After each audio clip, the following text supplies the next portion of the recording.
Alors, je vais clarifier les choses dès le début. Parce que certaines personnes n'aiment pas regarder toute la vidéo, mais aiment la commenter. Donc je vais tout clarifier dès maintenant. Si tu veux une relation halal sans les responsabilités, tu ne veux pas une relation halal. Tu veux juste te donner une bonne conscience tout en continuant à vivre comme ça t'arrange. Point. Aujourd'hui, on va parler d'un sujet qui revient souvent.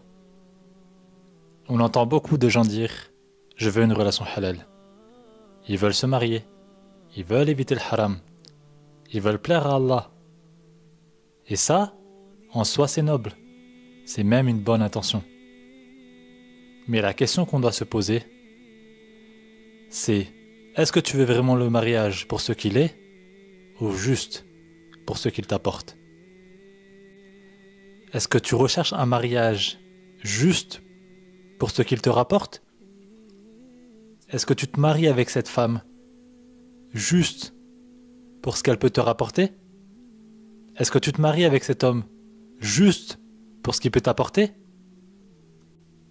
Parce que vouloir une relation halal sans les responsabilités qui vont avec, ce n'est pas du halal. C'est de la paresse habillée en piété. Tu vas entendre des gens dire « Moi je veux me marier, j'en ai marre du haram ».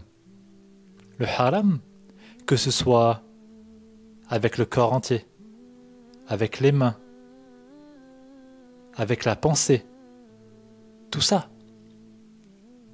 Ils disent « Moi je veux me marier, j'en ai marre du haram ». Mais en vérité, ils ne sont ni prêts à assumer une famille, ni à travailler sur eux-mêmes, ni à gérer les épreuves du quotidien. Même pour eux, leur vie quotidienne est difficile. Tu veux une épouse pieuse, mais tu ne pries même pas régulièrement. Tu veux un mari responsable, mais tu refuses d'apprendre à être patient. Tu veux une relation halal, mais tu parles déjà à 3 personnes différentes. Tu veux éviter le haram, mais tu n'es même pas prêt à parler du mariage à tes parents, à poser un cadre clair. Il a une incohérence, et dans l'islam, il n'y a pas d'incohérence. Allah subhanahu wa ta'ala dit dans le Coran, et parmi ces signes, il a créé de vous, pour vous, des épouses, afin que vous trouviez auprès d'elles tranquillité. Et il a mis entre vous affection et miséricorde. Dans le tafsir d'Ibn Kathir, il explique que cette tranquillité, cette affection, cette miséricorde ne viennent qu'avec un engagement sincère. Un engagement sincère. Un engagement sincère. Pas juste une attirance physique. Pas juste des mots doux, mais une vraie responsabilité. On ne regarde pas le mariage avec ce que la personne peut apporter, mais dans l'ensemble. Le mariage, c'est pas une aventure, c'est une adoration, c'est une ibad. Le prophète sallallahu alayhi wa sallam a dit « Ô jeunes gens, que celui d'entre vous qui a les moyens se marie, car cela est plus à même de baisser le regard et de préserver la chasteté. » Mais attention, celui qui a les moyens, ça ne veut pas dire être riche. Ça veut dire être prêt mentalement, financièrement et sentimentalement, émotionnellement, à protéger, à nourrir, à respecter et à éduquer et à pouvoir patienter. Aujourd'hui, celui qui a les moyens, c'est juste financier. Disons-le clairement, c'est juste financier. On regarde si la personne, elle est bien habillée, voilà, elle est prête à payer un grand mariage, une grosse dot, mais le reste, le plus important, on l'oublie. Aujourd'hui, beaucoup veulent se marier sans même vraiment se marier. Ils veulent la relation, mais pas l'engagement. Alors que le plus important, c'est l'engagement qu'on a avec son créateur. Tu vois des couples qui se disent halal, mais c'est juste un habillage religieux d'un couple haram.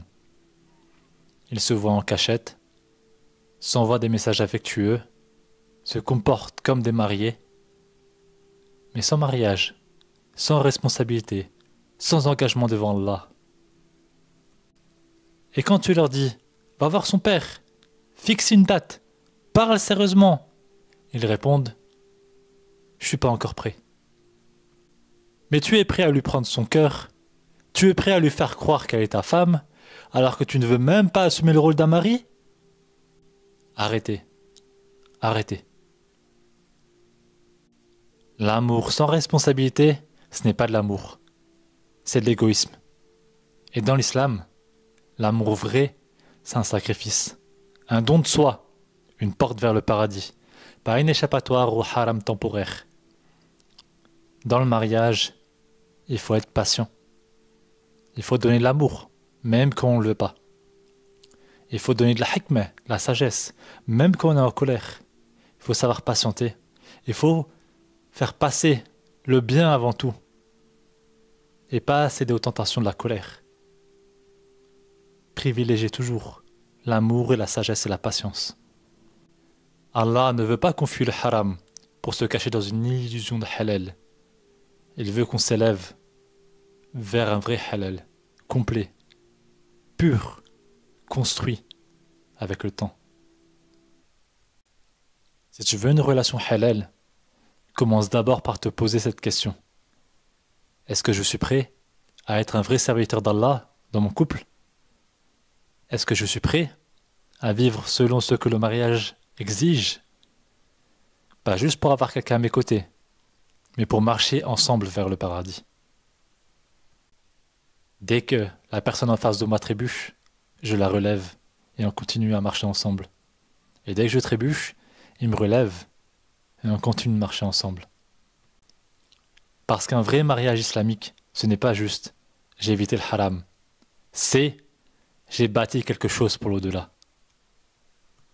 Et ça commence par une chose, la sincérité envers Allah.